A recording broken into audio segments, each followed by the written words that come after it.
नमस्कार, मी संघर्ष. आपण झकास मराठी पाहत आहात आणि झकास मराठीवर आपण नेहमी वेगवेगळे विषय घेऊन तुमच्यासमोर नेण्याचा प्रयत्न करतो.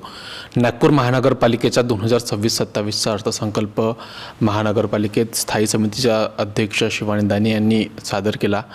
नेमकं हा 2026-27चा जो अर्थसंकल्प आहे तो नागपूर महानगरपालिकेच्या विकासावर कशा पद्धतीनं काम करणार आहेत, एकंदरीत सर्वांगीण विकास नागपूर महानगरपालिकेचा कशा पद्धतीने होणार आहे, एकंदरीत हा बजेट आपण आज समजून घेणार आहोत.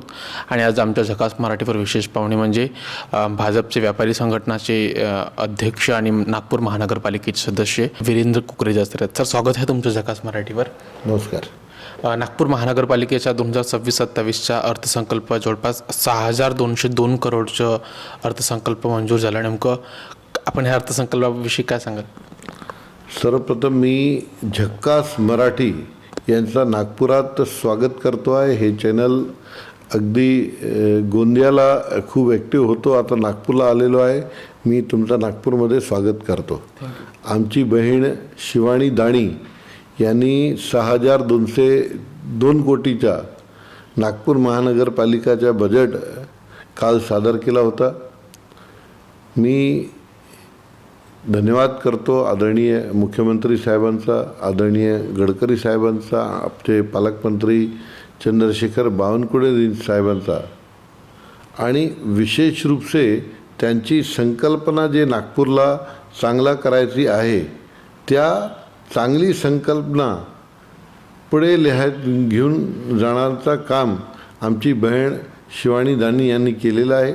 आणि जे काम त्यांनी केलं आहे हे 6,202 कोटीच्या बजेट हे आपल्यामध्ये हे आजपर्यंतचा सबसे बडा बजेट असं आपण म्हणू शकतात. त्यामध्ये त्यांनी जवळपास 2,900 कोटीचा GST यांचा मोठा भाग तिथे घेतलेला आहे. काल काहीतरी लोक म्हणतात की अरे हे ते गव्हर्मेंटचा बजेट आहे, गव्हर्मेंटाचे अनुदानांचा बजेट आहे. मी अगदी स्थायी समितीचे अध्यक्ष होतो. मी क्लिअर कट हे सांगू इच्छितो की हे गव्हर्मेंटच्या बजेट नाही. ते GST जे आहेत अगोदर ते ऑक्ट्रॉय होती, ते ऑक्ट्रॉय आम्ही डायरेक्ट नागपूर कडून घेत होतो. आता ते जे ऑक्ट्रॉय होती ते GSTच्या रूपाने आम्हाला गव्हर्मेंटकडे मिळत आहेत. पण हे आमचा तोटा आहे, हे काही गव्हर्मेंटचं अनुदान नाही. हे लोकल टॅक्स त्यांनी बंद केला आणि त्यांच्याऐवजी ते तिथे डायरेक्ट घेत आहेत, नंतर आम्हाला देत आहेत. हे बेसिकली आमच्या तोटा आहे, हे आमचा निधी आहे आणि ते एक वेगळ्या माध्यमातून आम्हाला मिळत आहे. ते हे आमचा बजेट आहे. आम्ही यामध्ये जे टॅक्स आम्ही वसूलतो आहेत महानगरपालिकामध्ये ते त्यांचा एक मोठा तोटा आम्ही घेतलेला आहे. वॉटर टॅक्समध्ये कुठून पैसा येत आहेत त्यांचा आम्ही भाग घेतलेला आहे. काहीतरी आम्ही निश्चित तौरवर गव्हर्मेंटची मागणी करू. पण हे जे बजेट आलं आहे यामध्ये विशेषतः आम्ही सांगितलेली तुम्हाला. नंतर यामध्ये जे व्ययच्या पार्ट आहे, एक्सपेंडिचरचा जे पार्ट आहेत ते पण खूप चांगलं आहे. यामध्ये चांगली योजना आहे, कशा आम्हाला घ्यायचं आहे त्यांचा संपूर्ण समावेश यामध्ये आहे. ना फक्त सिमेंट रोड आणि रस्ते, यामध्ये चांगले 75 नवीन गार्डन आणि त्यांचे रिपेरिंगच्या 95 कोटीच्या आम्ही यामध्ये भाग घेतलेला आहे. आम्ही ते उत्तर नागपूर जे विधानसभा राखीव विधानसभा क्षेत्र आहेत त्या भागातनं आलेलो नगरसेवक आहे. त्यामध्ये जे स्लम आहे त्या स्लममध्ये खूप मोठा रिक्वायरमेंट आमचा हवा होता. मी विशेष रूपाने आमची बहीण शिवानीताई यांचे अभिनंदन करतो की दुर्बल घटकला 212 कोटी या बजेटमध्ये देण्याचा यशस्वी पराक्रम त्यांनी केलेला आहे. काँग्रेसचे लोक जेव्हा सत्तामध्ये होतं ते त्यांचा बजेट जे होता त्यामध्ये एक 15 कोटी, 20 कोटी, 25 कोटी दुर्बल घटकला द्यायचा हे त्यांच्या मानस होता. आम्ही 212 कोटी दुर्बल घटकसाठी राखीव ठेवलेले आहे. हे कीर्तिमान जर कोणी केलेला ते भारतीय जनता पार्टीने केलेला आहे. चांगल्या रीतीने ग्राउंडचा मी तुम्हाला सांगितला. प्रत्येक प्रभागात महानगरपालिकाचे 2 UPSC हेल्थ सेक्टरमध्ये चालवायचा हे आम्ही योजना त्या बजेटमध्ये केलेली आहे. UPSC म्हणजे काय? ते 57 UPSC आता नागपूर शहरात रनिंग कंडिशनमध्ये आहे. आमचा जे सबसे चांगला UPSC आहे ते इंदोराचा UPSC आहे. त्या UPSCमध्ये डेली 125 ते 150 पेशंटची OPD डेली तिथे असतात. आणि असे प्रकारचे चांगले आता आम्ही नारामध्ये चालू केलेलं आहे. 57 UPSC आमचे काम करत आहेत. ते 57ला प्रत्येक प्रभागात 2 UPSC हवा आहे असा संकल्पना आम्ही या बजेटमध्ये केलेली आहे. खूप चांगली योजना आहे. कशा नागपूरला पुढे घेऊन चालायचं आहे त्यांचा संपूर्ण आराखडा या बजेटमध्ये तुम्ही दिसू शकतात. इतका चांगला एन्व्हायरमेंटसाठी खूप तरी त्यामध्ये चांगला यश करायचं काम तिथे आम्ही केलेलं आहे.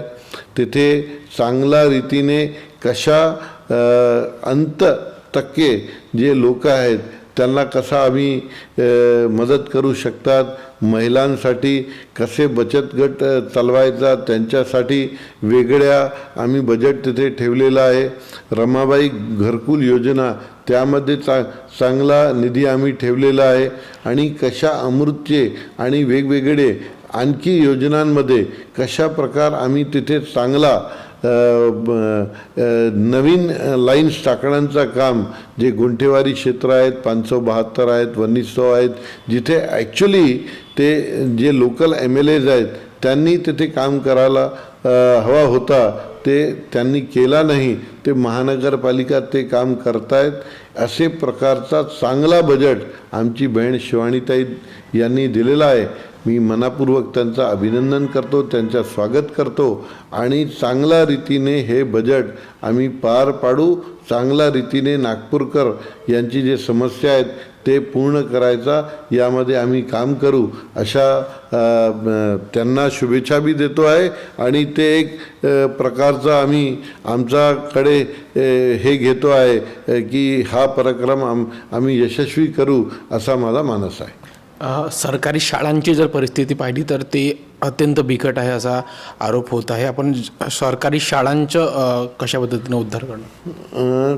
कशा होता मागचे 4 वर्ष या महानगरपालिकेत जे पब्लिक रिप्रेझेंटेटिव्ह असतात ते तिथे नदारद होते. कारण की 2002 साली 2022 साली ते आमचा जे पूर्वचा कार्यकाल होता ते संपून गेला होता. या इतके वेळमध्ये बंद करतो जवळपास 4 वर्षामध्ये जे एज्युकेशन सेक्टरमध्ये आम्हाला काम करवायचा होता ते झाला नाही. इसमें ते एज्युकेशन सेक्टरमध्ये काम झाला नाही हे बरोबर आहे.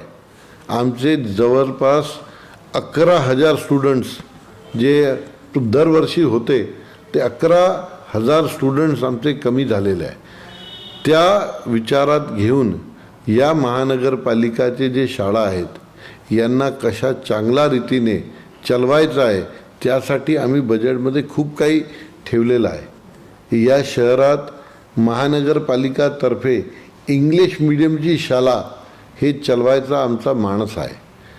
ना फक्त इंग्लिश मीडियमचे जे हिंदी आणि इंग्लिश मिळून जे आहे त्यांचा चालवायचा आमचा मानस आहे. आणि त्या पद्धतीने आम्ही तिथे बजेटमध्ये चांगला प्रोव्हिजन केलेला आहे. आमचे 3-4 दिवस अगोदर जे पालकमंत्री होते त्यांनी पण हे विषय हाती घेतलेला आहे की महानगरपालिकाची शाळा आम्हाला चांगल्या रीतीने चालवायचं आहे. त्यासाठी त्यांनी पण काय बजेटचा एक हातही घेऊन ते तिथून पण आम्हाला मदत करतायत. तर मला असा विश्वास आहे की महानगरपालिका यावर्षी चांगली शाळा चालू करायच्या काम करेन आणि आमचा जे रिझिम आहे, कार्यकाल आहे, यामध्ये चांगली शाळा महानगरपालिकाची आम्ही चालू करू असा आमचा मानस आहे. बरं, नागपूर ही फास्टेस्ट ग्रोविंग सिटी म्हणून ओळखली जाते. खूप गतीनेचा विकास होत आहे. तुमचं नागपूर शहराबद्दल काय विजन आहे? नागपूर शहर ऑरेंज सिटी म्हणून ओळखलं जातं. आणखी नागपूर शहराला कशा पद्धतीनं आणखी नवीन ओळख मिळावं असं तुम्हाला वाटतं? जे माणूस 2014च्या अगोदर इथे होतो आणि या 11-12 वर्षात तुम्ही जर नागपूरला पाहाल तर तुम्हाला दिसून येत आहेत की नागपूर संपूर्ण यांचं जे चित्र होता ते बदललेलं आहे.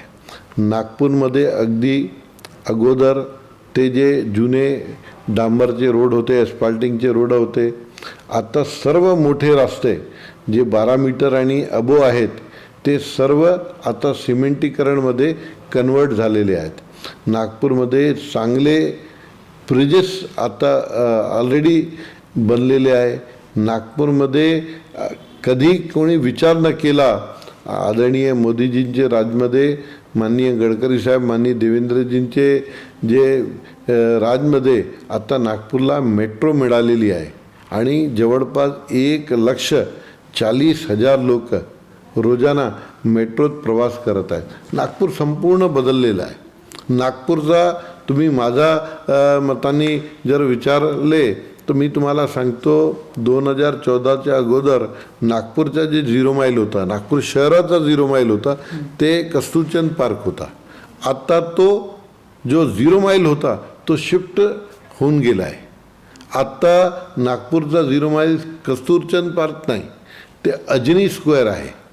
तुम्ही पहा, अजनीतून ते मिहानपर्यंत आता शहर वाढून गेलेलं आहे.